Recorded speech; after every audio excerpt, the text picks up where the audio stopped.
Bismillahirrahmanirrahim. Assalamualaikum warahmatullahi wabarakatuh. Innal hamdalillah nahmaduhu wa nasta'inuhu wa nastaghfiruh wa na'udzu billahi min shururi anfusina wa sayyiati a'malina. May yahdihillahu fala mudilla lahu wa may yudlil fala hadiya lahu. Ashhadu an la ilaha illallah wahdahu la syarika lahu wa ashhadu anna Muhammadan 'abduhu wa rasuluh sallallahu alaihi wa ala alihi wa sahbihi wa man sara ala nahjihi wa istanna bisunnatihi ila yaumiddin, amma ba'du.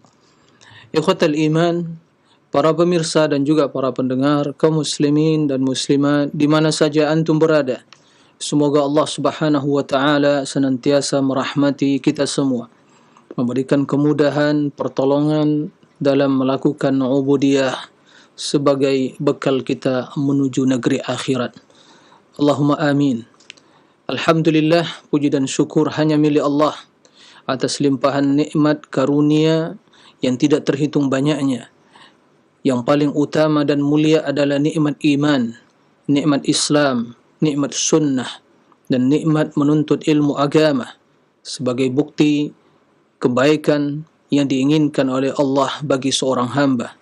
Alhamdulillah atas seluruh nikmat dan karunia lahir batin, tampak yang dan tersembunyi, besar dan kecilnya, yang tidak akan mungkin bisa kita hitung dan juga tidak akan mungkin bisa kita syukuri semuanya.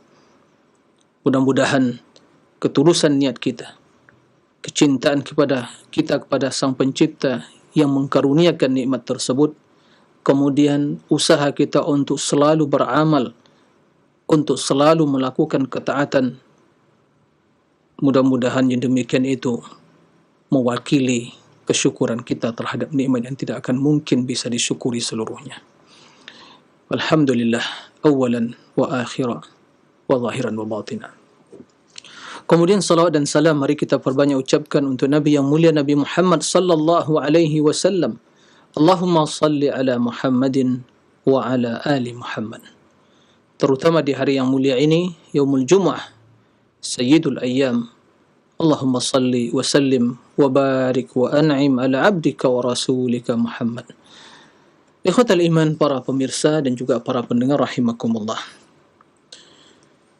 Alhamdulillah, kembali Allah Subhanahu wa taala memberikan kesempatan kepada kita untuk mempelajari akidah Ahlussunnati wal Jamaah. Akidah yang merupakan bekal untuk menuju Allah. Akidah yang merupakan pegangan hidup di dunia ini. Akidah yang merupakan modal utama kehidupan. Yang biiznillah, dengan akidah yang benar, seorang akan selamat dari berbagai kesesatan dan penyimpangan di dalam perkara akidah, di dalam memahami agama yang kita cintai ini. Ikhwatal iman, para pemirsa rahimakumullah, pembahasan kita masih berkaitan dengan 3 landasan utama yang menjadi pilar utama, ya, 3 landasan yang menjadi pilar utama akidah Ahlussunnati wal Jamaah di dalam mengimani nama-nama dan sifat-sifat Allah tabaraka wa taala. Telah dijelaskan, ya, landasan yang pertama yaitu mengimani, meyakini, menetapkan, ya, semua sifat yang tertera di dalam Al-Quran dan dalam hadis-hadis yang sahih, ya, kita imani, kita tetapkan, ya, tanpa dipungkiri, tanpa diingkari, tanpa diselewengkan, ditashbih, diserupakan dengan sifat-sifat makhluk. Ya, kita imani, kita tetapkan, baik sifat-sifat yang diistilahkan, ya, atau dengan istilah sifat ats-tsubutiyah, yaitu yang Allah tetapkan untuk dirinya, atau sifat al-manfiyah atau salbiyah, sifat yang Allah nafikan dari dirinya. Karena semua sifat-sifat yang dinafikan oleh Allah dari dirinya itu merupakan sifat-sifat kekurangan, ya, dan Allah Maha Suci dari sifat kekurangan tersebut. Baik. Yang kedua yaitu kita, ya, meyakini bahwa sifat Allah tidak serupa dengan sifat makhluk. Sifat Allah sesuai dengan kebesaran dan keagungannya serta kesempurnaan Allah tabaraka wa ta'ala. Tidak akan mungkin, mustahil sifat tersebut menyerupai sifat makhluk. Perbedaan antara sifat Allah dengan sifat makhluk seperti perbedaan antara zat Allah dengan zat makhluknya. Baik. Kemudian yang ketiga, ini yang akan kita jelaskan pada kesempatan kali ini, ya. Pilar yang ketiga adalah qad'ut tama' an idrakil kaifiyah. Kita memutus semua keinginan kita untuk mengetahui hakikat sifat tersebut, kaifiyah.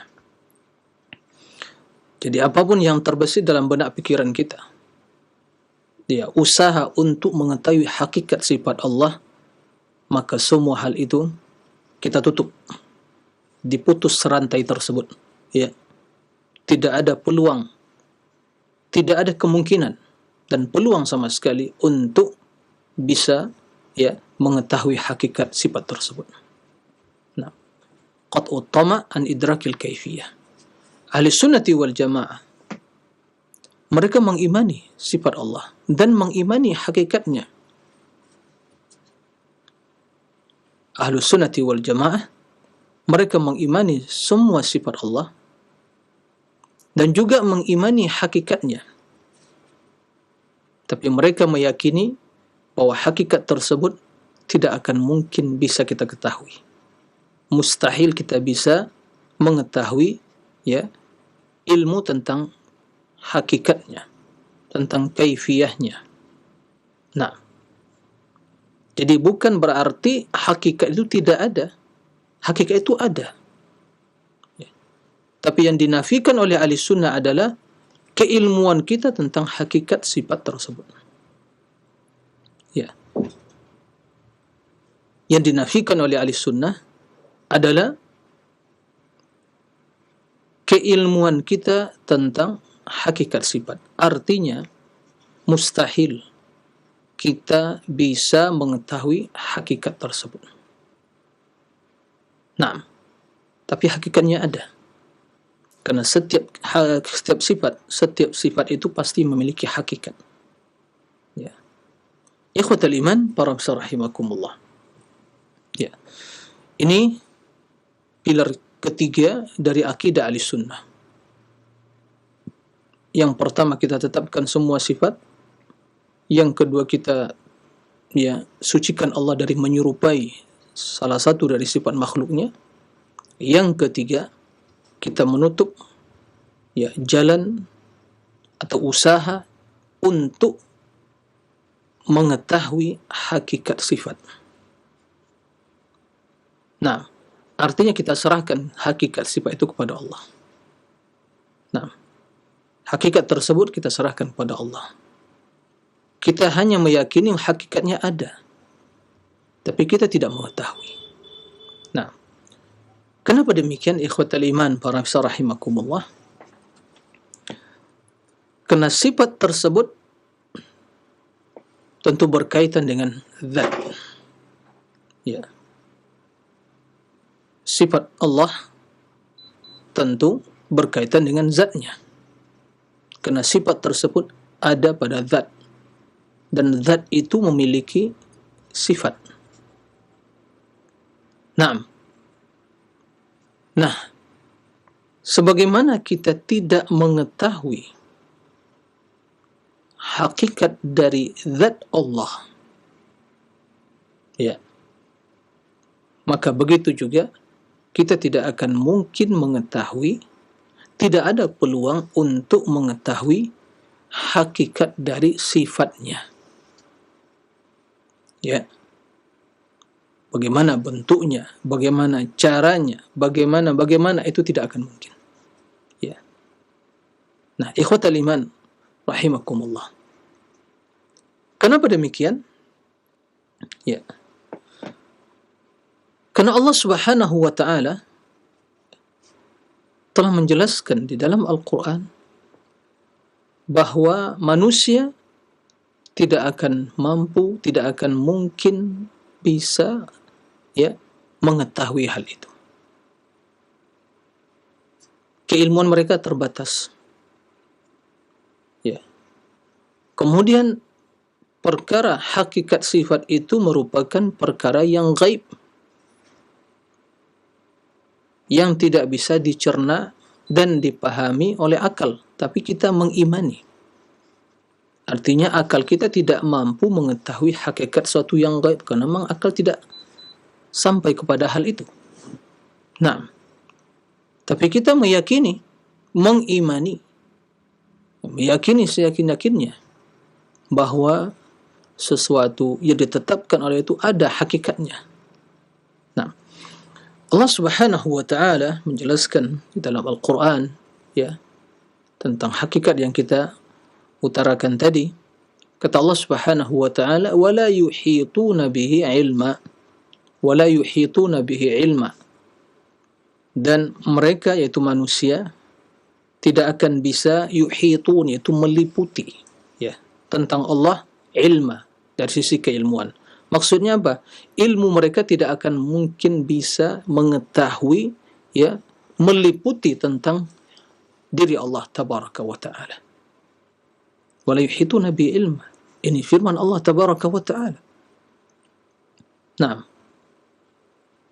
maka apapun usaha ya untuk mengetahui hakikat tersebut, maka kita yakin tidak akan mungkin bisa dilakukan.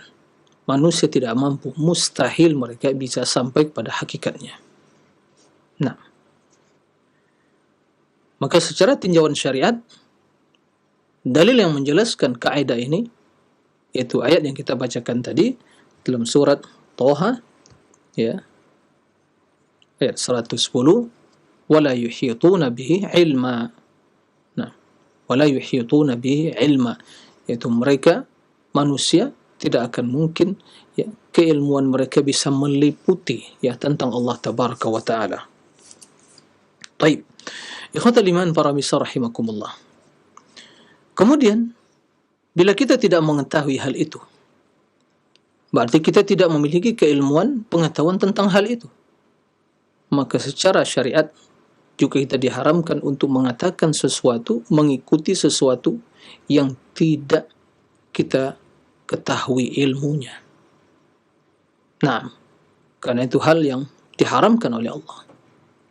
Ya. Berbicara, berkata, menyatakan, ya, mengutarakan sesuatu tentang Allah yang tidak ada landasan ilmunya. Ya, hanya mungkin rekayasa semata, logika saja. Ya. Maka semua hal itu hal yang tercela dan dilarang oleh Allah tabaraka wa taala. Qala Allah taala, "Wala taqfu ma laysa laka bihi ilmun. Inna as-sam'a wal basara wal fuada kullu ulaika kana anhu mas'ula." Dalam surah Al-Isra ayat 36. Kata Allah, "Wala taqfu." Jangan engkau mengikuti ma laysa laka bihi, suatu yang kamu tidak mengetahuinya. Sesungguhnya as-sam', yaitu pendengaran, wal basara, dan al-basar, penglihatan,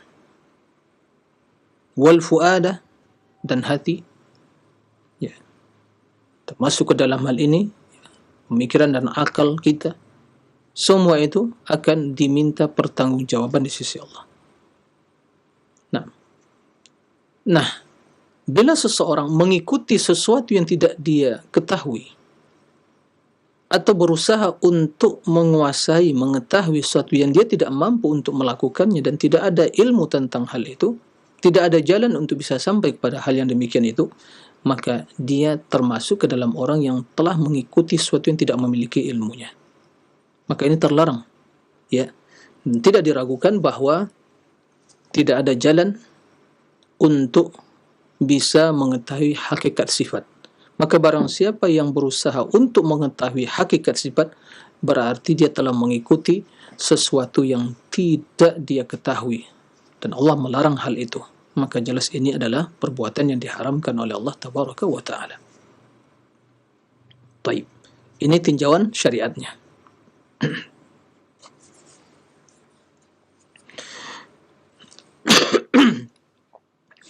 Baik. Kemudian dari tinjauan akal, ya logika. Nah, kita juga menggunakan logika, tapi logika yang sehat, bukan logika yang rusak. Kita juga menggunakan akal, karena agama untuk orang berakal, tapi akal yang dibimbing oleh wahyu. Nah, ini bedanya ahli sunnah dalam menggunakan akal. Ya, mereka sadar dan mereka ya menghormati akal. Bagaimana mereka menghormati akal? Ya, akal mereka mengikuti syariat, dituntun oleh syariat. Nah, ini menjaga ya fungsi akal agar tidak rusak, agar tidak ya nyeleneh, agar tidak menyatakan berbagai pernyataan yang aneh dan nyeleneh, yang ngawur. Ya, baik. Maka tinjauan akal yang sehat, akal yang benar, yang dibimbing oleh wahyu, ya orang berakal memahami. Untuk mengetahui hakikat sesuatu, ya apapun sesuatu tersebut, ya. Untuk mengetahui hakikat sesuatu, maka ada 3 cara atau 3 jalan untuk mengetahuinya. Ya. Bila ketiga cara tersebut atau media tersebut dimiliki, diketahui, maka seorang akan mengetahui hakikat sesuatu yang ingin dia ketahui. Nah, baik. Yang pertama adalah ada ya atau seorang mengetahui zat sesuatu tersebut. Ini yang pertama. Jadi mengetahui zatnya. Bila seorang mengetahui zat sesuatu, maka dia akan bisa mengetahui ya tentang hakikat sifatnya. Dia akan bisa mengetahui tentang hakikat sifatnya karena dia mengetahuinya. Ini yang pertama. Kemudian yang kedua, ya, dia mendapatkan informasi yang benar dan akurat, ya, yang menjelaskan tentang hakikat tersebut, hakikat sesuatu yang ingin dia ketahui, ya. Jadi jelas referensinya, datanya jelas, informasinya jelas, ya, sumbernya jelas, benar beritanya, tidak dusta, tidak bohong, ya, tidak hoax, ya. Maka dia akan mengetahui hakikat suatu tersebut. Baik. Yang ketiga, dia bisa mengetahui hakikat sesuatu bila dia mengetahui atau melihat sesuatu yang serupa ya dengan yang ingin dia ketahui. Serupa, tidak beda. Mungkin perbedaannya hanya mungkin di sisi warna saja. Ya. Bentuknya sama, komponennya sama, komposisinya sama, ya. Maka dia akan bisa mengetahui hakikat sesuatu tersebut, sesuatu yang ingin dia ketahui. Baik, itu 3 cara untuk mengetahui hakikat sesuatu, hakikat sifat sesuatu.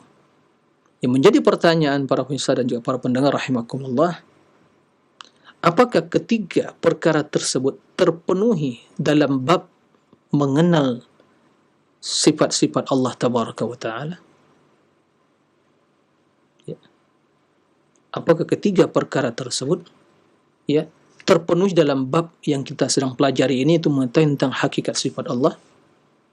Maka jawabannya pasti, insyaallah para pemirsa juga setuju ya, secara akal ya kita katakan ketiga perkara tersebut di dalam permasalahan sifat-sifat Allah, untuk mengetahui hakikat sifat tersebut, ketiganya tidak terpenuhi sama sekali. Tidak ada jalan untuk kita bisa ketahui, dan tidak ada ya media untuk bisa mengetahui hal itu. Pertama, mengetahui tentang zat. Ya, pertanyaannya, apakah ada seorang yang bisa mengetahui tentang zat Allah, pernah melihatnya? Nah, tidak mungkin. Bahkan Nabi yang mulia sallallahu alaihi wasallam menjelaskan dalam hadis yang sahih bahwa kalian tidak akan mungkin bisa melihat Allah di dunia ini. Ya. Sampai kalian meninggal dunia, nanti di akhirat, terutama dalam surga, kalian akan melihat wajah Allah. Nah, qala Nabi sallallahu alaihi wasallam, "I'lamu fa innakum lan taraw rabbakum hatta tamutu." I'lamu fa innakum lan taraw rabbakum hatta tamutu. Ketahuilah, kalian sama sekali tidak akan mungkin bisa melihat Rabb kalian sampai kalian meninggal. Jika kita tidak akan mungkin, atau tidak mungkin, atau mustahil kita bisa melihat Allah di dunia ini. Nah, maka sudah secara otomatis mustahil kita bisa mengetahui hakikat zatnya. Dengan demikian, tidak akan mungkin kita bisa mengetahui hakikat sifatnya. Maka apapun usaha ya untuk mengetahui hakikat sifat tersebut, jelas adalah usaha yang tidak akan mungkin bisa dilakukan. Baik. Dari sisi kedua, tinjauan kedua, bahwa apakah kita mendapatkan di dalam Al-Quran, dalam hadis yang sahih, ya,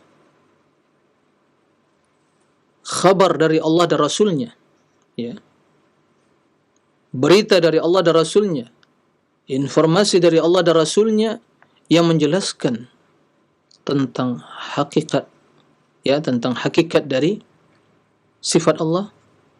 Jawabannya, tidak pernah kita dapatkan hal itu. Allah tidak menyebutkan. Hanya disebutkan oleh Allah dan Rasulnya adalah sifat. Ya. Allah menyebutkan nama-namanya. Dan setiap namanya mengandung sifatnya. Dan juga Allah menyebutkan sifat secara terpisah. Ya. Baik secara langsung atau menyebutkan perbuatan yang menunjukkan pada sifatnya. Yadullah wa qaidihim lima khalaqtu biyadayya, ya, yang kedua tanganku, dan Allah memiliki walitusna ala aini, ya, Musa, ya, dijaga oleh Allah atas pandangan mata Allah, yaitu mata Allah memperhatikan. Dan Allah memiliki dua mata, Allah memiliki dua tangan, Allah memiliki wajah. Wa yabqa wajhu rabbik, ya, Allah istawa alal arsh, Allah turun ke langit bumi. Itu yang terdapat, ditetapkan oleh Allah. Tapi Allah tidak menyebutkan bagaimana turunnya, bagaimana istiwanya, bagaimana tangan Allah, bagaimana wajah Allah. Tidak disebutkan. Maka apapun usaha untuk mengetahui hakikat sifat, maka mustahil akan bisa diketahui, karena tidak ada jalan untuk hal itu. Begitu juga Rasulullah SAW menyampaikan pada para sahabat dalam hadis-hadis yang sahih tentang sifat-sifat Allah Tabaraka wa Ta'ala dalam kurun waktu, ya, 13 tahun di Mekah, 10 tahun di Madinah, ya, wahyu turun, Rasul menyampaikan hadis tentang akidah, tentang hukum, tentang akhlak, semuanya disampaikan sampai sempurna, ya, agama ini. Tidak terdapat dalam satu hadis Rasul mengabarkan pada sahabat bahwa, ya, sifat Allah begini dan begitu. Hakikatnya tidak pernah. Berarti tidak ada berita, informasi yang bisa dipegang dalam hal ini. Baik. Yang ketiga, kita tidak pernah melihat sesuatu yang menyerupai Allah. Laisa kamitslihi syai'. Bagaimana kita akan mengetahui hakikat zatnya? Jika demikian, bagaimana kita akan bisa mengetahui hakikat sifatnya? Karena sebagaimana disampaikan tadi, bahwa sifat tersebut ada pada zat yang tidak terpisah dari zat. Nah, ikhwatal iman, para pemirsa rahimakumullah. Oleh karena itu, kita harus, ya, bersihkan pikiran kita, hati kita, pemahaman kita dari berbagai persepsi-persepsi negatif, berbagai khayalan, tentang Allah, tentang hakikat zat dan sifatnya. Ya, semua hal itu, apapun yang kita bayangkan dalam benak pikiran kita, apapun yang terbesit dalam hati sanubari kita tentang hakikat sifat Allah, maka itu semua adalah persepsi yang batil. Tidak akan mungkin itu bisa diketahui, dan Allah Maha Suci dari semua bentuk persepsi-persepsi yang negatif tadi. Taib, ikhwatal iman, para pemirsa rahimakumullah. Nah, oleh kerana itu, secara tinjauan syariat dan secara tinjauan logika yang sehat, bahawa tidak ada jalan untuk bisa mengetahui hakikat sifat Allah Tabaraka wa Ta'ala. Lalu timbul pertanyaan, berarti hakikat itu tidak ada? Jawabannya bukan demikian. Hakikat itu ada. Ya. Hakikat itu ada. Tapi yang dinafikan oleh ahli sunnah, pengetahuan manusia tentang hakikat tersebut. Ya. Ini yang harus kita pahami. Pengetahuan manusia tentang hakikat sifat tersebut. Hakikatnya ada. Karena setiap sesuatu pasti ada zat dan hakikat dan sifatnya. Tapi Allah Subhanahu wa Ta'ala yang hanya mengetahui. Ini termasuk ke dalam apa yang dikatakan Nabi, wasta'tharta bi fi ilmil ghaibi indak. Nama-nama yang hanya spesial diketahui oleh Allah. Allah saja yang mengetahui. Ya. Allah saja yang mengetahui hakikat atau nama, sebagian nama hanya Allah Subhanahu wa Ta'ala yang mengetahui. Begitu juga secara otomatis hakikat sifat tersebut hanya Allah Subhanahu wa Ta'ala yang hanya mengetahuinya. Baik. Kemudian dari tinjauan yang lain, bahawa Allah Subhanahu wa Ta'ala tidak mewajibkan kepada kita untuk mengetahui hakikat sifatnya, tapi diwajibkan oleh Allah untuk mengimani sifatnya. Perlu dipahami dengan baik.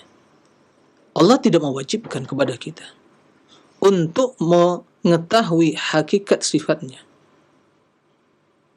tapi kita diperintahkan oleh Allah untuk mengimani hakikat sifatnya dan meyakini sifat tersebut menetapkannya. Istawa, kita imani Allah al-istiwa, tinggi di atas arah, zatnya maha tinggi.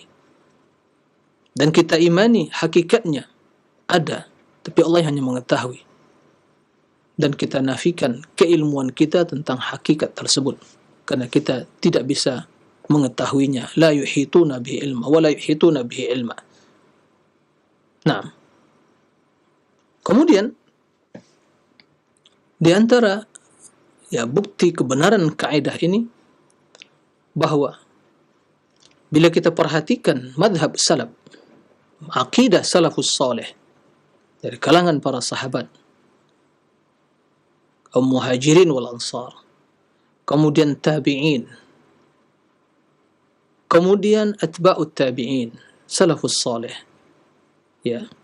dan seluruh imam-imam ahli sunnah,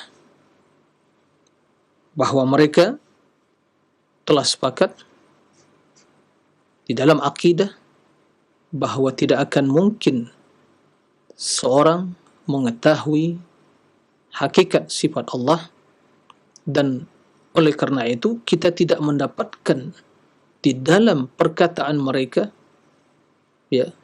dan di dalam kitab-kitab yang mereka tulis tentang akidah penjelasan atau pernyataan tentang hakikat sifat.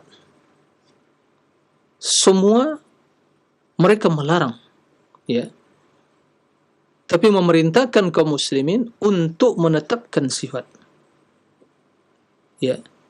bila kaif, amirruha bila kaif. tetapkan sifat tersebut bila kaif, tanpa dikaifiyahkan, tanpa ada usaha untuk mengetahui hakikatnya, kaifiyahnya. Nah, bukan mereka menafikan hakikat sifat, mereka mengimani, tapi yang dilarang adalah usaha untuk mengetahui hakikat dari sifat tersebut. Inilah makna dari perkataan para ulama kita salafus salih, ya, yaitu amirruha bila kaif. Tetapkan sifat tersebut tanpa dikaifiyahkan, tanpa ada usaha untuk mengetahui hakikatnya. Berarti sebagaimana zahirnya, ya, secara tekstual, sebagaimana zahirnya itu ditetapkan. InsyaAllah kita akan menjelaskan pada pertemuan ke depan, insyaAllah, kaedah-kaedah ahli sunnah di dalam, ya, menyikapi nas-nas, dalil-dalil tentang sifat-sifat Allah. Bagaimana sikap ahli sunnah, bagaimana akidah mereka, insyaAllah kita akan jelaskan. Baik, ikhwatal iman, para besar rahimakumullah. Kemudian, di antara hal yang menjelaskan, ya, kewajiban kita untuk memutus segala usaha, ya, segala keinginan untuk mengetahui hakikat sifat tersebut adalah bahawa pengetahuan atau ketidaktahuan kita tentang kaifiyah, tentang hakikat sifat itu sama sekali, ya, tidak menodai iman kita, tidak mengurangi keimanan kita, ya, tidak akan merusak iman kita, karena Allah tidak mewajibkan hal itu bagi kita, ya. Allah tidak mewajibkan untuk mengetahui kaifiyahnya. Yang diwajibkan oleh Allah mengimani, meyakini sifat. Maka kalau tidak diimani, ini berbahaya, ya. Seorang bila mengingkari sifat-sifat Allah dan dia mengetahui sifat tersebut, ya, dia tidak memiliki syubhat, ya, atau alasan, dia ingkari, ini dia kufur kepada Allah. Tapi permasalahan ahlul kalam yang mengingkari sifat-sifat Allah itu karena mereka memiliki syubhat dan mentakwil. Maka inilah penyebab kenapa ulama tidak memvonis mereka sebagai keluar dari Islam, kufur, karena masih memiliki syubhat, ya, memiliki syubhat, ada pentakwilan. Naam, ini. Tapi yang jelas pentakwilan, pensyubhat itu adalah jelas suatu kebatilan. Kita katakan batil. Jelas batil sebatil-batilnya tanpa keraguan. Apapun alasan mereka, apapun syubhat yang mereka utarakan, itu jelas kebatilan sebatil-batilnya. Famadha ba'dal haqqi illa ad-dhalal, kata Allah Subhanahu wa taala. Ya. Tidak ada lagi setelah kebenaran itu kebatilan. Dan kita meyakini, menetapkan sifat sebagaimana yang Allah jelaskan dan sebagaimana yang ditetapkan Rasulullah, itulah al-haq yang ajma' alaihi, ya, salafun as-salih, ajma' alaihi muslimun min as-sahaba wa tabi'in wa atba'ut tabi'in. Dan itu yang diajarkan Rasulullah SAW. Maka kita katakan, yang mengingkari sifat, ya, yang mentakwil sifat dengan berbagai alasan, ya, maka kita katakan ini jelas kebatilan yang batil sebatil-batilnya, kesesatan yang nyata senyata-nyatanya, ya, tidak bisa ditolerir, dalam artian tidak bisa diterima. Tapi dalam masalah hukum terhadap pelakunya, nah di sini berlaku apa yang dinamakan para ulama ada penghalang untuk menjatuhkan vonis takfir tadi kepada mereka, karena mereka memiliki syubhat, memiliki takwil, tidak spontanitas dihukumi sebagai, ya, kufur karena mengingkari sifat tadi. Tapi secara hukum asal mengingkari sifat yang ditetapkan oleh Allah, ya, atau menyerupakan Allah dengan makhluk, ini perbuatan kufur. Nah, ini perlu dipahami. Nah, ikhwatal iman, para rahimakumullah. Jadi, ketidaktahuan kita tentang, ya, tentang hakikat sifat itu tidak mempengaruhi iman kita. Yang akan merusak iman kita, yang akan mempengaruhi iman seseorang bila dia mengingkari sifat atau menyerupakan sifat dengan sifat makhluk. Nah, maka tidak ada jalan untuk mengetahui hakikat sifat tersebut. Baik, ikhwatal iman, para pemirsa rahimakumullah. Oleh kerana itu, di dalam hal ini, kaidah yang telah disepakati oleh ahli sunnah dalam hal ini, ia bersumber dari pernyataan Imam Malik rahimahullah tatkala ditanya tentang istiwa, ya, tentang sifat istiwa yang Allah sebutkan dalam 7 ayat, ya, dalam Al-Quran, dengan redaksi yang sama dalam 6 ayat, kecuali dalam surat Thaha redaksinya Ar-Rahman al-Arsh istawa. Dalam 6 ayat yang lain, ya, surat Al-A'raf, Ar-Ra'd, Yunus, ya, Al-Furqan, kemudian As-Sajdah, Al-Hadid, itu disebutkan dengan redaksi thumma stawa 'alal arsh, ya, dalam konteks ayat yang menjelaskan tentang keagungan kebesaran Allah penciptaan langit dan bumi, ya, sifat-sifat yang menunjukkan kebesaran dan keagungan, di antaranya sifat istiwa, thumma stawa 'alal arsh. Nah, tatkala Imam Malik, ya, ada seorang masuk ke majlis beliau, nah, seperti ini dari kalangan ahlul bid'ah, ya, masuk.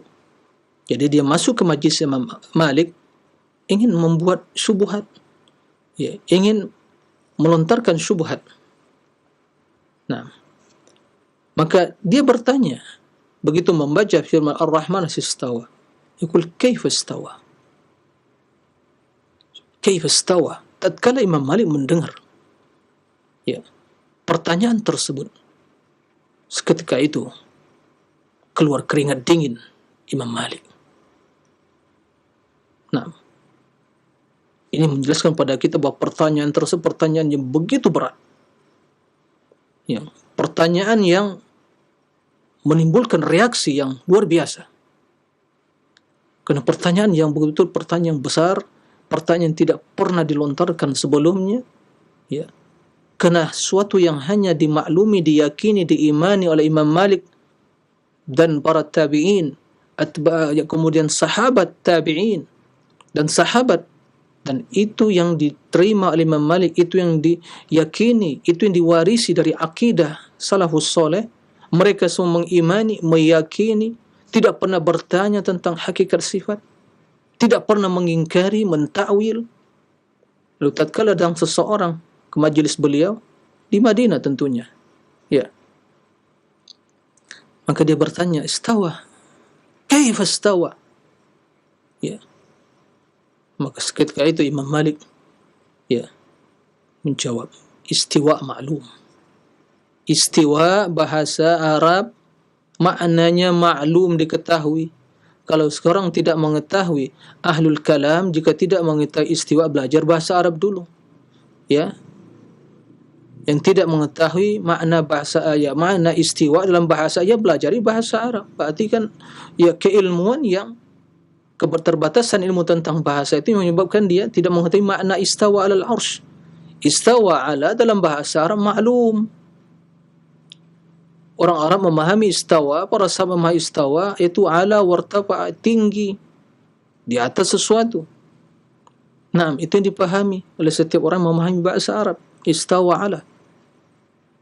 Taib. Kata Imam Malik, istiwa maklum.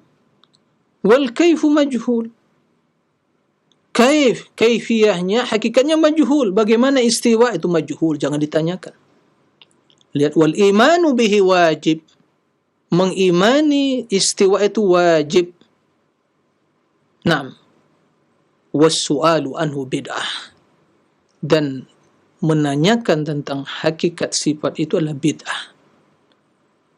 Karena tidak pernah diajarkan Nabi. Tidak pernah muncul di zaman Nabi. Tidak pernah muncul zaman sahabat, zaman tabi'in. Lalu datang seorang masuk majlis, dia membuat bid'ah, mengada-ngada pertanyaan tersebut. Nah, pertanyaan tidak bermanfaat. Pertanyaan hanya menimbulkan syubhat, menanamkan keraguan, kebimbangan di majlis ilmu. Maka kata Imam Malik, na'am, wa ma araka illa mubtadi'an fa ukhrij majlis. saya melihat kamu ini seorang ahli bid'ah ini. Maka diusir dari majlisnya. Karena dia bertanya bukan untuk ilmu. Jadi ada orang-orang yang di majlis ilmu bertanya bukan untuk ilmu, untuk menanamkan keraguan, ya, untuk bertanya bukan ya untuk melakukan ya bukan untuk ilmu. Karena ada orang yang bertanya untuk belajar, untuk mengetahui ilmu. Tapi ada yang bertanya untuk ya menimbulkan syubhat, menebarkan syubhat, mengutarakan syubhat, ya, ingin mempengaruhi jamaah yang hadir majlis tersebut. Nah, Imam Malik sadar ini orang ahli bid'ah ini, maka diusir dari majlisnya. Ikhwatan pemirsa rahimakumullah. Nah, perkataan Imam Malik ini, ya, setelah itu menjadi sebuah kaidah yang mendasar, prinsip dasar, ya, ulama salaf, ulama ahli sunnah, ya, di dalam menetapkan sifat. Maka begitu bertanya yanzil, kalau ada yang bertanya, ya, bagaimana nuzul, turun Allah ke langit bumi di sepertiga malam terakhir, kita katakan an-nuzul, ya, an-nuzul ma'lum wal kayfu majhul was su'alu anhu bid'ah wal iman bihi wajib. Ya, nuzul ma'ruf, diketahui maknanya, kaifiyahnya majhul, tidak diketahui, mengimaninya wajib, bertanya tentang bid'ah. Jika ada yang bertanya lagi, yadullah kaifal yad, bagaimana tangan Allah, kita jawab al-yad ma'lum wal kaifu majhul. Tangan Allah, tangan, ya, jelas kita mengetahui makna tangan. Kemudian hakikatnya, kaifiyahnya, wa kaifu majhul. Wal imanu bihi wajib, mengimaninya wajib. Wa as-su'alu anhu bid'ah, menanyakanlah bid'ah. Ya. Jika yang bertanya wajib wajhu rabbi, kaifal wajh? Ya. Kekal wajah Rabbmu. Berarti Allah memiliki wajah. Jika ada yang bertanya bagaimana wajah Allah, kita katakan wajah dalam bahasa maklum. Wal kaifu majhul. Wal iman bihi wajib. Kaifiyahnya tidak diketahui, mengimaninya wajib, dan menanyakannya bid'ah. Begitu seterusnya. Ini kaidah ahli sunnati wal jamaah. Ikhwatal iman, para fisar rahimakumullah. Dan pernyataan Imam Malik tersebut sungguh juga telah disebutkan oleh, ya, guru beliau, ya, Rabi'ah, tatkala ditanya tentang, ya, pertanyaan yang sama, beliau mengatakan al-istiwa ghairu majhul wal kaifu ghairu ma'qul. Istiwa itu, ya, ghairu majhul, bukan suatu yang tidak diketahui, artinya diketahui maknanya. Jadi maknanya. Adapun hakikatnya ghairu ma'qul, tidak bisa dipahami atau dicerna oleh akal. Nah, ikhwatal iman, para pemirsa rahimakumullah, ini mizan, ini timbangan, barometer, ya, untuk melihat, untuk menilai, untuk mengukur kebenaran akidah seorang dalam asma wa sifat. Nah, jadi kalau ada yang mengingkari sifat, ini jelas telah menyelisihi akidah ahli sunnah. Sudah pasti menyelisih akidah ahli sunnah. Ya, kendati menamakan ahli sunnah, tapi itu jelas bohong, ya, menisbatkan sesuatu, menisbatkan diri kepada sesuatu yang mulia, tapi menyelisih sesuatu tersebut. Ya, sunnah berarti mengikuti akidah Rasulullah SAW. Sunnah ya, berarti mengikuti akidah salafus saleh. Tapi mengatakan akidah ahli sunnah, ya, akidah ahli sunnah, kemudian yang dipelajari akidah ahlul kalam, ya, yang mengingkari sifat, yang mentakwil sifat, yang merekayasa dengan akal-akalan, ya, bukan dengan naql tapi dengan akal, bukan dengan wahyu tapi dengan akal semata. Hadza laysa min ahli sunnah. Ini bukan, ya, sikap ahli sunnati wal jamaah. Baik, maka bila syaitan membisikkan kepada kita, atau syaitan membisikkan pada seseorang, ya, bisikan-bisikan yang negatif tersebut, ya, syaitan membisikkan semua yang negatif, enggak ada yang positif. Nah, tentang hakikat sifat begini, begitu dan seterusnya, maka bergegaslah, bersegeralah berlindung kepada Allah dari godaan syaitan. Wa imma yanzaghannaka minasyaitani nazghun fasta'idz billah innahu was-sami'ul alim. Bila syaitan menggodamu, membisikkan kepadamu bisikan-bisikan tersebut, maka ya ista'idz billah, berlindung kepada Allah dari godaan tersebut. Nah, sesungguhnya Allah Maha mendengar dan Maha mengetahui. Tapi ikhwatal iman, para misal rahimakumullah. Maka kembali kepada topik permasalahan kita, bahawa prinsip dasar akidah Ahlussunnah di dalam asma wa sifat, prinsip yang ketiga, landasan yang ketiga, pilar utama yang ketiga adalah kita memutus segala keinginan, menutup segala keinginan untuk mengetahui hakikat sifat. Kerana demikian tidak akan mungkin diketahui. Nah, inilah yang diserahkan oleh Allah, diserahkan oleh ahli sunnah kepada Allah. Inilah makna tafwid inda ahli sunnah. Ya, inilah makna tafwid inda ahli sunnah. Apa maksud tafwid? Ya, tafwid itu menyerahkan. Apa yang diserahkan? Menyerahkan ilmu tentang hakikat sifat kepada Allah. Allahu a'lam. Ini maksudnya. Ya, ini maksud dari akidah ahli sunnah. Ini madhab ahli sunnah. Yaitu mereka menyerahkan ilmunya kepada Allah. Ilmu tentang apa? Tentang hakikat sifat, bukan tentang makna sifat. Saya ulangi lagi. Apa yang diserahkan kepada Allah? Yang diserahkan kepada Allah, ilmu tentang hakikat sifat, bukan tentang makna sifat. Karena ada dua hal yang harus kita pahami. Ada makna sifat, ada hakikat sifat. Nah, yang pertama, makna sifat, inilah yang kata Imam Malik, ma'lum, itu diketahui. Yang kedua, hakikat sifat, inilah yang kata Imam Malik, majhul. Dan itu telah dimaklumi tadi tentang penjelasannya. Jadi begitu kita mendapatkan ayat-ayat Al-Quran, dalam Al-Quran dan hadis-hadis Nabi SAW tentang sifat, maka kita mengimani maknanya, meyakini maknanya, dan makna tersebut adalah sifat bagi Allah. Tapi hakikatnya tidak kita ketahui. Kita serahkan kepada Allah. Naam. Ini akidah ahli sunnah. Adapun yang menisbatkan kepada ahli sunnah, nah ini kita akan bahas ya secara khusus insyaAllah, tapi di sini hanya mengutarakan, memberikan isyarat saja. Adapun yang menisbatkan kepada ahli sunnah, bahawa ahli sunnah, madhab ahli sunnah dalam asma' wa sifat, mereka mentafwid. Ma makna tafwid? Yaitu menyerahkan. Apa yang diserahkan? Mereka serahkan maknanya pada Allah. Tatkala mereka ditanya, apa makna istiwa? Allahu a'lam. Begitu menurut pernyataan mereka, dan itu dinisbatkan kepada madhabus salaf, maka kita katakan ini penisbatan yang tidak benar. Madhabus salaf, aqidah salafus soleh, aqidah ahli sunnati wal jamaah, mereka menetapkan sifat-sifat Allah sebagaimana yang tertera dalam Al-Quran dan hadis, dan mereka mengetahui maknanya, kerana makna tersebut merupakan sifat bagi Allah. Contoh, ya, istawa, istiwa. Istawa secara bahasa Arab jelas maknanya, irtafa'a wa ala. Jadi tatkala ditanya apa makna istawa, kita jawab istawa artinya, istawa ala artinya tinggi, tinggi di atas sesuatu. Istawa ala. Naam. Istawa ala dhahrihi. Istawa ala dhahri dabbah.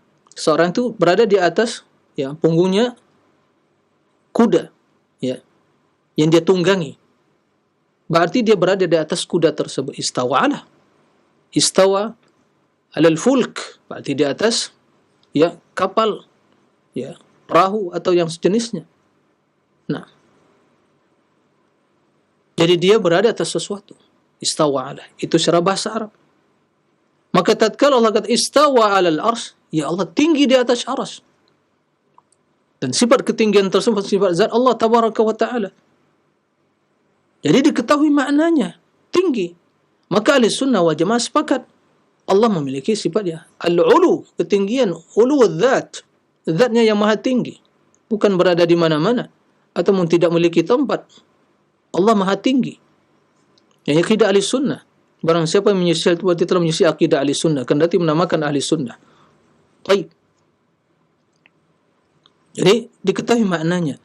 Tatkala tanya ya hakikat, maka kita katakan Allahu a'lam tentang hakikatnya. Allah yang mengetahui hakikatnya. Tidak sama dengan hakikat seorang yang tinggi di atas istawa ala ad-dabbah atau istawa seorang raja tinggi atau bersemayam, begitu terjemahannya, kendati istilah semayam tidak mewakili terjemahan istiwa. Jadi enggak bisa diterjemahkan secara letterlek. Jadi harus ada penjelasan tentang makna semayam apa maksudnya. Seorang raja yang istawa ala arsyihi, maka dia duduk di atas singgasananya.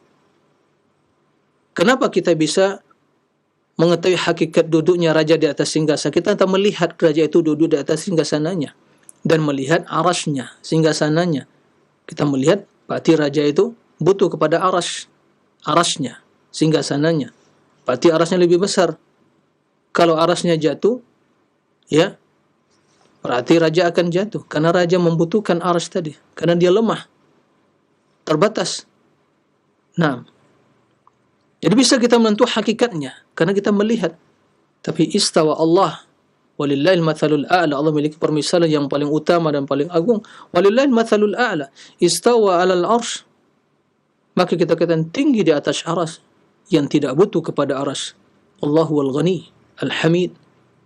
Allah enggak butuh kepada aras. Ya. Tatkala seorang berpersepsi, berarti kalau jatuh aras, karena sebagian menyatakan kalau jatuh aras, berarti aras lebih besar. Karena biasanya menurut mereka, pemahaman mereka, seorang yang istawa alal ars, duduk di atas singgasana, berarti singgasana lebih besar. Dia berarti masuk, ya, ke dalam aras tersebut. Ini semua logika akal-akalan yang tentunya telah dinodai oleh najis tasbih tadi.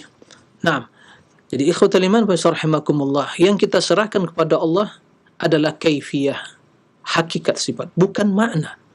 Maka sungguh batil sebatil-batilnya, keliru, ya, sungguh sangat keliru dan jelas pernyataan yang batil tatkala sebagian atau ahlul kalam menisbatkan kepada madhabus salaf, mazhab mereka tafwid. Apa maksud tafwid? Itu menyerahkan maknanya. Serahkan makna kepada Allah, enggak perlu kita, ya, membahas hal itu. Itu menurut mereka. Karena menurut mereka kalau ditetapkan secara zahir, secara tekstualnya, berarti menyerupai. Jelas ini akidah yang batil. Itu bukan akidah salaf, bukan akidatul Quran, bukan akidah para imam ahli sunnah. Barang siapa yang menisbatkan kepada ahli sunnati wal jamaah, pengikut salafus salih, akidatut tafwid. Akidatut tafwid yaitu menyerahkan makna kepada Allah, artinya tidak diketahui. Maka sungguh telah, ya, keliru dalam penisbatan tersebut, karena konsekuensinya adalah berarti Al-Quran tentang sifat tidak banyak, ayat Al-Quran tidak bisa dipahami. Berarti Nabi tidak memahami. Bayangkan, Nabi tidak memahami. Para sahabat juga tidak memahami Al-Quran. Para ulama Islam tidak memahami. Kenapa? Karena mereka tidak mengetahui makna dari yang terkandung dalam Al-Quran tersebut. Sementara Al-Quran, kitab hidayah, kitab petunjuk, menjelaskan. Rasul menjelaskan pada sahabat bahwa lafaz dan maknanya dijelaskan, disampaikan kalimat-kalimat Al-Quran, lafaznya, kemudian maknanya bersamaan. Jika ada yang tidak dipahami, jelaskan Rasul. Maka kembali dikatakan bahwa barang siapa yang menisbatkan aqidatut tafwid, bahwa salafus soleh, ahli sunnah menyerahkan makna sifat kepada Allah dengan mengatakan Allahu a'lam, ini jelas pernyataan yang batil, bukan akidah ahli sunnah. Bukan akidah ahli sunnah. bukan akidatus salaf, itu akidah al-mufawwidah yang lebih ya batil dari akidah al-mu'awwilah, karena mereka menisbatkan kepada al-sunnah dua ya madhab yang batil. Yang pertama ta'wil kata mereka, yang kedua tafwid. Keduanya bukan madhab ahli sunnah, bukan akidah ahli sunnah, tapi akidah ahlul kalam. Dan ini pembahasan luas, insyaallah akan kita jelaskan dalam ya edisi khusus, menjelaskan kebatilan ta'wil dan kebatilan tafwid biiznillah. Ya, mudah-mudahan apa yang disampaikan ini menambah keimanan kita, semakin menambah keyakinan kita tentang kebenaran akidah ahli sunnah, dan kita memohon kepada Allah semoga Allah senantiasa memperlihatkan kepada kita al-haq dan beri kekuatan untuk mengikutinya, dan memperlihatkan kepada kita kebatilan dan kita diberi kekuatan untuk meninggalkannya. Allahumma amin. Demikian, wallahu a'lam. Baik, syukran jazakallahu khair barakallahu fik atas materi yang telah disampaikan oleh Ustaz di kesempatan pagi hari ini. Yang mudah-mudahan ilmu yang bermanfaat untuk kita semua dan menjadi akidah yang sahihah bagi kita untuk memahaminya. Dan untuk selanjutnya kami buka sesi interaktif, sesi soal jawab bagi Anda para pemirsa ataupun pendengar yang ingin bertanya, silahkan. Kesempatan pertama kami ajukan terlebih dahulu pertanyaan di layanan pesan singkat. Ada pertanyaan dari penanya yang berada di Bogor. Bismillah, Ustadz, ada suatu syubhat yang orang yang berfaham menurutnya segala sesuatu harus ilmiah, apakah melalui penelitian atau lainnya, termasuk juga dalam memahami hakikat sifat-sifat Allah. Jadi, jika berlawanan dengan akal fikirannya, maka dia akan membantah. Sehingga semua aliran agama Islam boleh-boleh saja. Selama perbedaan jangan dibuat ribut. Kalau mau diskusi harus dengan cara yang santun, supaya jangan merasa benar sendiri. Mohon nasihatnya Ustaz akan syubhat seperti ini. Jazakumullahu khairan. Terima kasih atas pertanyaannya. Pertanyaannya ya sepertinya ilmiah, tapi sama sekali tidak ilmiah. Ya, tatkala berbicara tentang masalah ilmiah, tapi pertanyaan tidak ilmiah. Tidak ilmiah sama sekali. Kenapa demikian? Karena seolah memahami yang ilmiah itu yang logis. Taib, sekarang akal, ini pertanyaan jelas tidak ilmiah sama sekali. Dari tinjauan syariat dan tinjauan akal juga tidak ilmiah. Nah sekarang kita terlebih dahulu, apa itu ilmiah? Ya, saya sampaikan dan dunia akademik, ya mereka para ilmuwan mengatakan peneliti ya ilmiah, harus ilmiah dong. Apa yang ilmiah? Kita dudukkan masalah ilmiah, apa ilmiah? Ya. Saya memahami sebagai seorang muslim yang dididik di atas Al-Quran dan Sunnah, yang dididik untuk mengikuti kebenaran, dan kebenaran sumbernya adalah qala Allah wa qala Rasul. Saya mengatakan yang ilmiah ada apabila ada dalilnya, ada sumbernya, ya, datanya jelas, sumber pengambilannya jelas, metodologi, ya, pendalilannya jelas, ya, tidak bertentangan, tidak ada kontradiksi. Nah, ini yang ilmiah, ada dalilnya. Adapun sekedarnya berbicara tentang akal semata, logika semata tanpa dalil, itu ngawur, bukan ilmiah. Ngawur itu. Maka kita dulukan ilmiah itu apa? Dituliskan pada ilmu, ya kan, ilmiah, ilmun ilmiah, jadi sesuatu yang ilmiah. Tapi kenapa mereka ya tatkala mengatakan atau ahlul kalam, kaum scholar, liberalis, dan juga ya orang-orang yang terkontaminasi dengan metodologi ahlul kalam, karena mereka telah menjadikan akal sebagai landasan utama.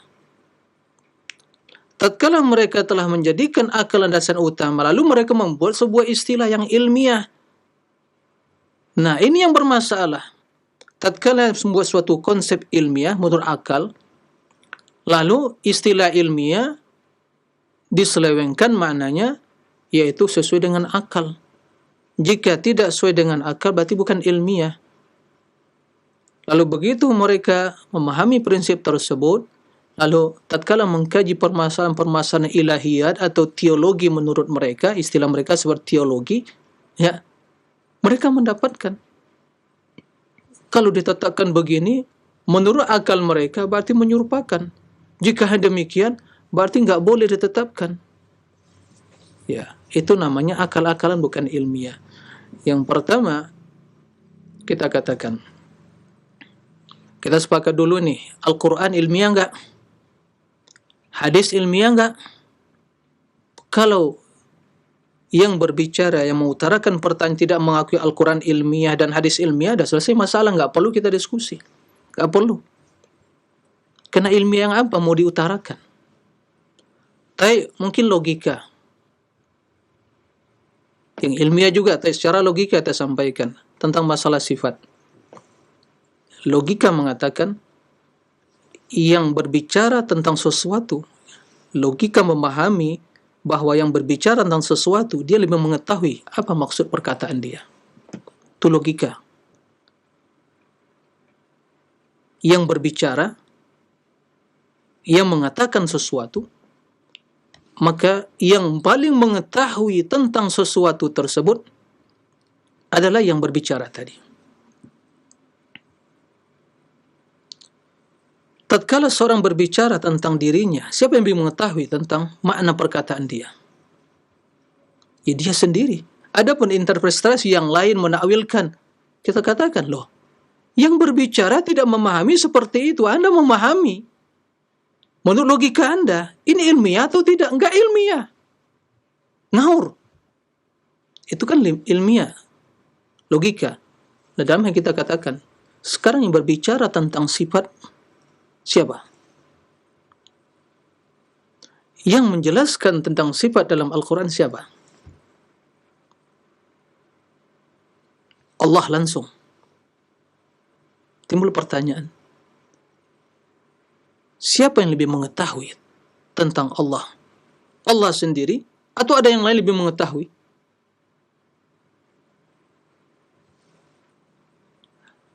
Taib. Utarakan. Jawaban yang ilmiah bagaimana? Kalau ada yang mengatakan, oh ya enggak, saya lebih tahu dong. Berarti udah enggak perlu diskusi lagi. Kalau udah seperti itu. Karena ranahnya udah ranah berbeda. Ya. Maka dalam hal ini kita katakan, ilmiah yang mana yang dimaksud? Main akal-akalan, kita juga bisa main akal. Logika yang benar, logika yang dibimbing oleh Al-Quran dan hadis. Begitu logika tadi mengatakan yang berbicara tentang sesuatu dia lebih mengetahui tentang makna perkataannya. Allah yang mengatakan Al-Quran istawa alal arsh. Lalu datang ahlul kalam, oh enggak, ya Allah istawa bukan itu maksudnya. Nanti kalau istawa sesuai tekstualnya, secara tekstual berarti engkau menyerupai makhluk. Berarti enggak boleh dinisbatkan istiwa kepada Allah, ditakwil. Ini main akal-akalan, bukan ilmiah, enggak ilmiah sama sekali.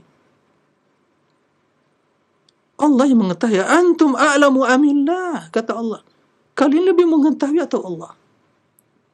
Nah, jadi ya, pertanyaan yang diutarakan tadi jelas tidak ilmiah. Dia berbicara tentang masalah ilmiah dan tidak ilmiah. Ilmiah bila ada dalil yang benar, itu ilmiah. Tapi permasalahannya ikhwatal iman, para pemirsa, tatkala metodologi yang digunakan di dalam masalah teologi ini, teori-teori filsafat, dan itu yang diadopsi oleh ahlul kalam, ya, karena mereka telah mengkutuskan akal. Ahlul kalam sepakat semuanya, para pemirsa. Jangan mengira tatkala mereka berbicara tentang Al-Quran dan hadis, mereka mengatakan Al-Quran sebagai betul yang sakral, ya, yang betul-betul harus diagungkan, merupakan dalil dan bukti kebenaran sebagai ilmiah. Tidak. Mereka sepakat bahwa Al-Quran itu, ya, atau akal adalah itu yang lebih utama. Di sini muncul permasalahan. Tatkala mereka tidak ada yang nama sakralisasi wahyu, itu tidak ada bagi mereka. Semua kebenaran relatif. Lihat konsepnya, permasalahannya. Jadi ini yang harus diluruskan terlebih dahulu. Muncul istilah ilmiah. Wah, semua orang bisa berbicara. Jangan menganggap benar sendiri. Oke, tatkala rananya ranah akal, kita bisa beranalogi, bisa bertoleransi. Silakan Anda mengutarakan pendapat Anda. Silakan yang lain. Tapi tatkala rananya iman, masalah gaib, hormati akal kita. Saya menghormati akal, saya tidak mau berbicara dengan akal dan logika semata. Nah, permasalahan ahlul kalam, mereka sepakat udah akal yang menjadi landasan. Wahyu itu ngekor. Dia para pemirsa, di sini muncul permasalahan. Sumber masalah di sini. Maka semua kan ya ahli Islam bicara, ya subhanallah, Allah menjelaskan tentang dirinya. Rasul yang mengetahui tentang Allah menjelaskan tentang dirinya pada para sahabat tabi'in, atba'ut tabi'in. Ya, jelas nggak ada yang komplain. Adakah menjadi masalah di kalangan, oke, madhab Anda mengikuti madhab yang 4, Abu Hanifah, Malik, Syafi'i, Ahmad, oke. Adakah mereka mempersalahkan hal itu? Ya, kalau ada yang mengatakan mereka mempermasalahkan, berarti Anda tidak paham, baca lagi. Belajar lagi. Berarti tidak ilmiah. Nggak ada jelas sumber datanya. Referensinya nggak jelas. Kata mereka ilmiah itu harus jelas sumbernya. Teorinya jelas, tidak kontradiksi. Kalau akal yang digunakan, saya gunakan akal juga. Lalu akal siapa yang mau dipakai? Nggak ilmiah. Datanya mana? Oh, Imam Syafi'i mengatakan Allah itu mewujud bila makan. Tapi buktikan kepalidan dari data dan sumbernya. Setelah dikaji, oh ternyata nggak benar. Imam Syafi'i mengatakan seperti itu. Berarti ilmiah yang mana yang dimaksud? Ya.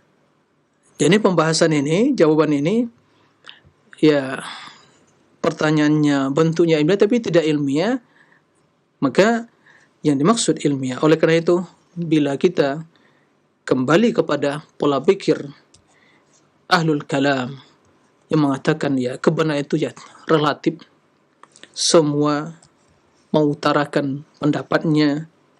Baik, jika halnya seperti ini, maka tidak akan tersisa lagi dari prinsip-prinsip Islam dan akidah kecuali akan diselewengkan semuanya. Sementara akidah, saya katakan, dan ini yang disepakati, akidah tidak boleh ada perbedaan dalam akidah. Dan ini permasalahan yang telah baku. Ini permasalahan telah baku. Nggak ada lagi ranah untuk beranalogi, berijtihad, main akal-akalan. Masalah teologi. Kalau mereka berbicara masalah ilmiah, ya dalam urusan hal yang masih terbuka di sana, kesempatan untuk mengutarakan argumentasi, berdiskusi yang ilmiah, itu oke-oke saja. Tidak ada masalah. Selama tujuannya cari al-haq. Tapi permasalahannya bukan demikian. Ya, tidak sesimpel yang dibayangkan. Oh, ilmiah. Kita mengatakan ilmiah yang bagaimana? Ya, tatkala datang qala Allah wa qala Rasul, datang ahlul kalam, filsafat mengatakan, oh enggak sesuai dengan akal. Ini kah ilmiah? Bayangkan ilmiah yang bagaimana? Al-Quran sepakat. Al-Quran, hadis, ijma', fitrah, akal. Ini semua dalil, 5 dalil, bentuk dalil itu menjelaskan tentang ketinggian Allah. Allah yang maha tinggi. Lalu datang ahlul kalam mengingkari Allah zatnya enggak bertempat. Tapi ilmiah yang mana? Mungkinkah pernyataan yang bid'ah yang muncul ya setelah munculnya berbagai pemikiran filsafat yang mengingkari Al-Quran, yang menentang hadis yang sahih, kemudian akal yang sehat, fitrah, begitu berdoa dia mengangkat tangan. Kemudian ya 5 sisi pendalilan tadi. Kemudian ada yang mengatakan enggak bertempat. Kalau bertempat nanti berarti diliputi oleh tempat, berlogika. Itu ke ilmiah? Kalla wallahi hadza batilun. hadhihi min abtalil batil, kebatilan yang sungguh sangat batil. Itu bukan ilmiah, itu ngawur dan akal-akalan. Ya. Nah, taib, ilmiahkah seseorang tatkala berbicara tentang teologi yang ini adalah ya substansinya adalah tentang Allah, tentang perkara yang gaib, lalu yang digunakan parameter yang berbicara tentang manusia. Ilmiahkah? Tidak ilmiah. Sama ya dalam permasalahan ini tatkala seorang berbicara tentang medis, kedokteran, tapi dia menggunakan teori ekonomi. Ilmiah kan? Tidak ilmiah. Orang-orang akan menertawakan dia. Jangankan orang berakal, orang gila akan tertawa. Ya, sebelum orang berakal. Anda tidak ilmiah. Ilmiah bagaimana? Ini masalah kedokteran. Ya gunakan teori-teori kedokteran. Jangan gunakan teori ekonomi. Sebaliknya demikian. Tatkala kita berbicara tentang Allah, kata mereka teologi, perkara yang gaib, Anda gunakan teori yang Anda pahami, tentang manusia, tentang alam ini. Ya, dari mana sisi ilmiahnya? Buktikan ilmiahnya. Apakah itu dimaksud dengan ilmiah? Tidak ilmiah sama sekali. Nah, oleh karena itu, ya kembali, betul, kita harus santun, dan kesantunan itu dibuktikan dengan ada dalil. Tapi kalau hanya ngawur, gaya-gaya ilmiah, tapi nggak ada dalil, itu bukan santun lagi namanya. Karena telah jelas yang menolak dalil-dalil tentang Al-Quran, tentang hadis, dan ijma' para ulama. Jadi, nah, tatkala kita menyampaikan akidah, nah, akidah yang berlandaskan qala Allah wa qala Rasul. Taib, itu mungkin ya jawaban terhadap pertanyaan yang katanya ilmiah, ya, tapi terbukti tidak ilmiah juga. Nah, demikian. Wallahu a'lam. Baik, syukran jazakallahu khair atas jawaban Ustaz. Demikian untuk penanya yang berada di Bogor. Dan satu pertanyaan kami berikan kesempatan untuk Anda di layanan telepon. Nah, halo. Assalamualaikum. Waalaikumsalam warahmatullahi wabarakatuh. Dengan siapa di mana? Dengan Tasdi dari Bandung. Nah, silakan Pak. Barakallahu fiik, Ustaz. Barakallahu. Ustaz, saya bertanya, ini kebetulan saat ini Ana lagi mempelajari buku Fikih Asmaul Husna. Nah, yang ditanyakan mempelajari tauhid dengan mempelajari Asmaul Husna, perbedaannya di mana ya, Ustaz? Terima kasih, Ustaz. Baik. Jazakallahu khairan katsiran. Oh, ya. Assalamualaikum warahmatullahi wabarakatuh. Waalaikumsalam warahmatullahi wabarakatuh. Nah, silakan Ustaz. Nah, baik, terima kasih kepada Bapak yang bertanya dari Bandung ya. Barakallahu fiik atas pertanyaannya. Jadi, apa sih perbedaan antara mungkin tauhid dengan fiqh Asmaul Husna? Jadi, istilah tauhid itu istilah yang umum, ya. Dan terkadang istilah itu disebut juga akidah. Ya. Akidah lebih umum lagi. Di dalam akidah itu pembahasan masalah tauhid. Nah, di antara pembahasan masalah tauhid adalah asma wa sifat. Jadi, begitu. Jadi akidah itu pembahasan yang umum. Karena suatu yang diyakini, yaqidu qalbahu alaihi, suatu yang betul-betul ya hatinya meyakini apa yang diyakini tersebut. Nah, lalu yang diyakini itu banyak. Akidah kepada Allah, akidah kepada para malaikat, pada dan seterusnya. Nah, akidah tentang ya ahli sunnah tentang masalah pas sahabat, akidah tentang masalah ya kepemimpinan dalam Islam dan berbagai masalah akidah. Termasuk dalam hal ini dan yang terpenting, yang paling utama, akidah tentang Allah. Nah, akidah tentang Allah itu disimpulkan dalam 3 keyakinan. Itulah tauhid tadi. Mentauhidkan Allah dari sisi rububiyah Allah, perbuatan Allah, alhamdulillahirabbil alamin. Kemudian mentauhidkan Allah, mengesahkan Allah di dalam asma wa sifat, artinya bahwa Allah memiliki nama-nama dan sifat-sifat yang itulah istimewa bagi Allah, ya, yang spesial bagi Allah, Itu kita tetapkan, itulah tauhid. Nah, termasuk dalam hal ini mengkaji makna dari Asmaul Husna tadi, fiqh Asmaul Husna tadi. Ini hal yang luar biasa. Karena tatkala kita mengkaji nama-nama dan sifat nama-nama tersebut, mengetahui maknanya, jelas akan muncul keyakinan, pengagungan, kecintaan kepada Allah. Karena dari nama tersebut kita akan mengenal sifat-sifat Allah, ya. Karena nama itu mengandung sifatnya. Kemudian tauhid yang berkaitan dengan ibadah.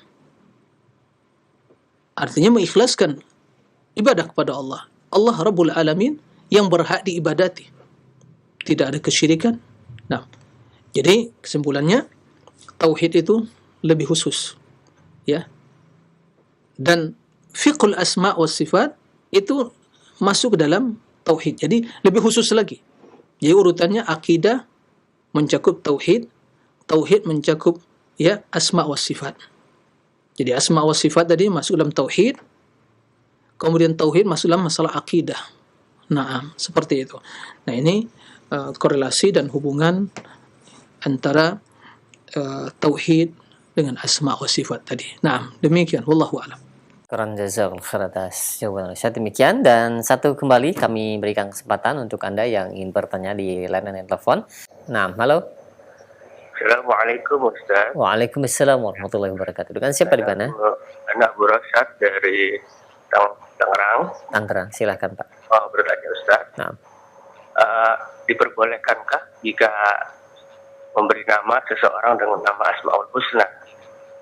Karena kadang-kadang masyarakat kita ini nggak ngerti asal kasih nama aja. Ustaz. Asmaul Husna itu boleh nggak kasih nama Asmaul Husna? nah. Syukran. Assalamualaikum. Waalaikumsalam warahmatullahi wabarakatuh. Nah, silakan Ustaz. Baik, terima kasih kepada Bapak Abu Rosyad di Tangerang, ya. Barakallahu fiik atas pertanyaannya. Jadi bolehkah kita memberikan nama pada seorang dengan nama, ya, Asmaul Husna? Dalam hal ini jawabannya ada, ya, perinciannya. Pertama kita memahami bahwa Asmaul Husna adalah nama-nama yang spesial dimiliki oleh Allah Tabaraka wa Ta'ala, ya, yang mengandung makna kesempurnaan. Kenapa dinamakan Asmaul Husna? Karena nama tersebut mengandung, ya, nama-nama tersebut mengandung makna-makna yang sempurna yang menunjukkan kepada sifat Allah. Taib. Ini yang pertama harus dipahami. Nah, di antara nama-nama tersebut itu ada yang spesial bagi Allah, dan di antaranya Allah juga, ya, menamakan dengan nama yang sama makhluknya. Tapi di sini tentunya sekedar penamaan, tapi secara makna mutlak, kesempurnaan secara mutlak jelas tidak sama. Contoh, ya, Allah menamakan dirinya Sami'an Basira, ya, laisa kamitsli syai' wa huwa Sami'ul Basir. Tidak yang serupa dengan Allah, Sami'ul Basir. Allah mengatakan manusia, ya, juga disebutkan waja'alnahu sami'an basira dalam surah Ad-Dahr, Al-Insan. Na'am. Inna khalaqnal insana min nutfatin amsyajin nabtalihi faja'alnahu sami'an basira. Juga Sami' namakan Sami' oleh Allah. Basir, mereka memiliki pendengaran dan juga penglihatan. Tapi tentu tidak sama, ya. Jelas tidak sama antara dua nama tersebut dan sifat yang terkandung dalamnya. Sebagaimana perbedaan antara zat Allah dengan zat makhluk.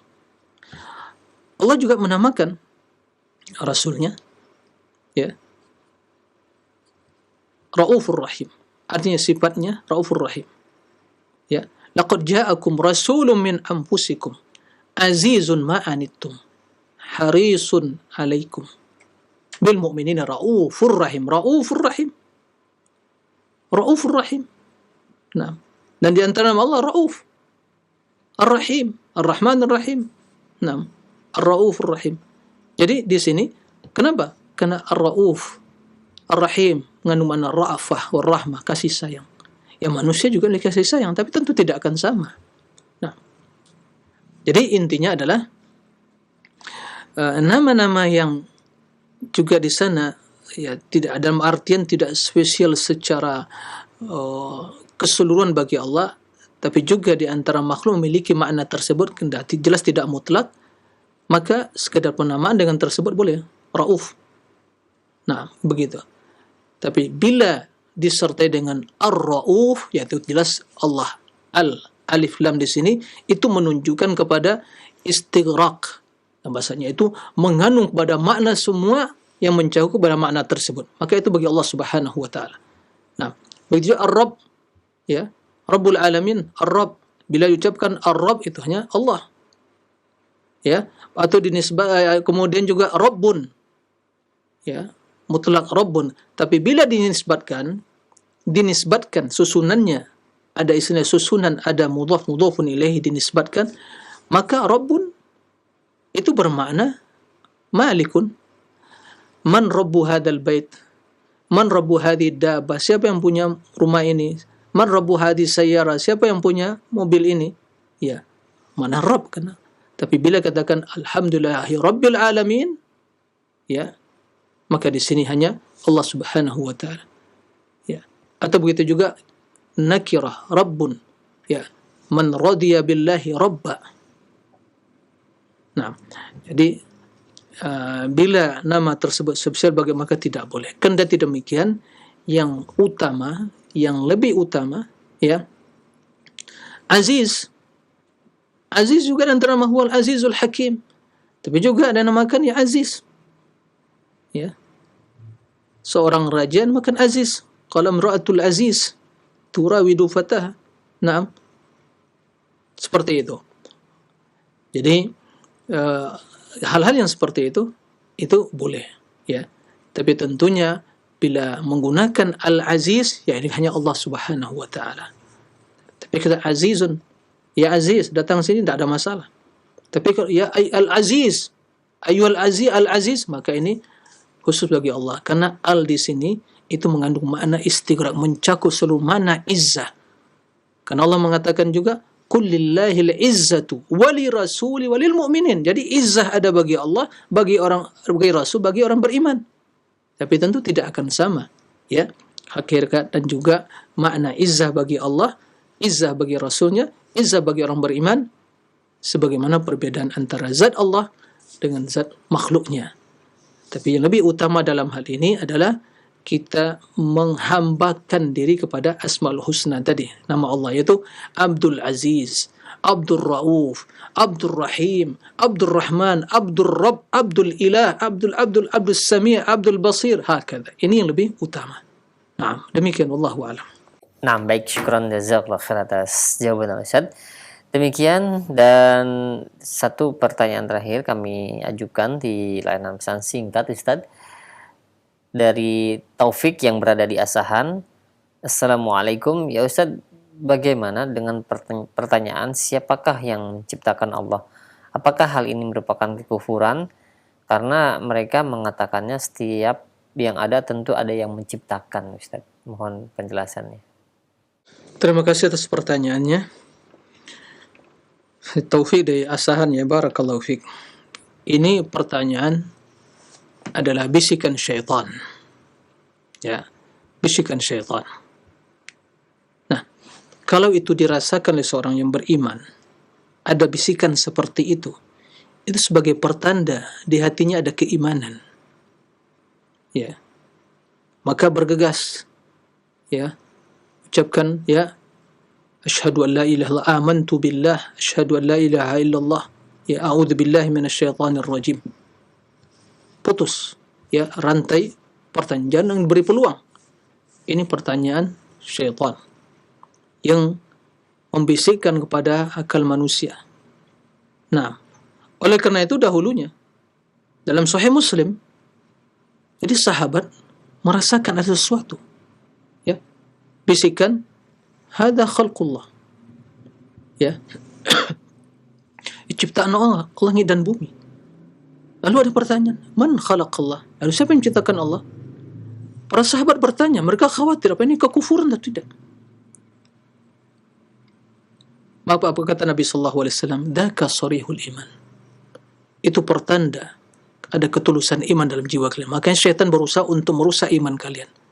Maka kalian bisa, bila mendengar hal itu, maka ista'idz billah, ya. ucapkan amantu billah, musta'idz billah, ya, a'udzubillahi minasyaitonir rajim, ya. Dan ucapkan la ilaha illallah, ya. Jadi diputus.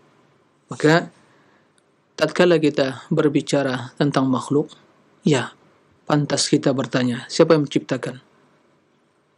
Karena mereka sebelumnya tidak ada, kemudian ada. Sebagaimana, ya, handphone atau berbagai, ya, alat teknologi sekarang ini memudahkan kehidupan kita, nggak ada sebelumnya. Lalu tatkala muncul, lah ini produk siapa? Siapa yang membuat?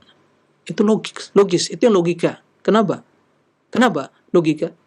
Ya karena sebelumnya tidak ada, kemudian ada. Pantas kita bertanya. Lah, adapun zat yang azali, yang adanya tidak didahului karena tidak adaan, dan tidak akan berakhir dengan kefanaan, ya kok ditanya? Makanya Rasulullah mengatakan, tafakkaru fi khalqillah wa la tafakkaru fillah. Berpikir kalian tentang makhluk ini, jangan mungkin tentang zat Allah, tentang Allah Subhanahu wa taala. Nah, oleh karena itu, ya tidak boleh. Ini pertanyaan yang tidak boleh ditanyakan. Nah, karena tatkala dia berbicara, siapa yang menciptakan? Itu kan yang menjadi, yang melatar belakangi lah apa yang dia pahami di dalam ranah kehidupan makhluk. Lalu dia berbicara tentang Allah, ya beda dong. Ini yang gaib, yang ada keadaannya, kewujudnya itu adalah azali, ya kan begitu, azali, al-awwal wal-akhir, al-awwal falaysa qablaka syai' wal-akhir falaysa ba'daka syai', kan begitu. Nah, lalu makhluk, ya, ada sebelum, ada setelah, tidak ada. Nah, maka jelas tidak sama. Jadi pertanyaannya tidak pada tempatnya. Kita harus sadar kita makhluk, jangan bertanya sesuatu yang tidak, ya, dibenarkan secara syariat. Nah, demikian wallahu alam. Nah, semoga yang disampaikan tadi bermanfaat bagi kita semua, menambah keyakinan kita dan keistiqomahan kita untuk berpegang teguh dengan akidah Ahlussunnah wal Jamaah. Allahumma amin. Demikian wallahu a'lam wa sallallahu wasallam ala nabiyyina Muhammadin wa alihi wa sahbihi wasallim walhamdulillahi rabbil alamin. Subhanakallahumma bihamdik asyhadu an la ilaha illa anta astaghfiruka wa atubu ilaik. Wassalamu alaikum warahmatullahi wabarakatuh.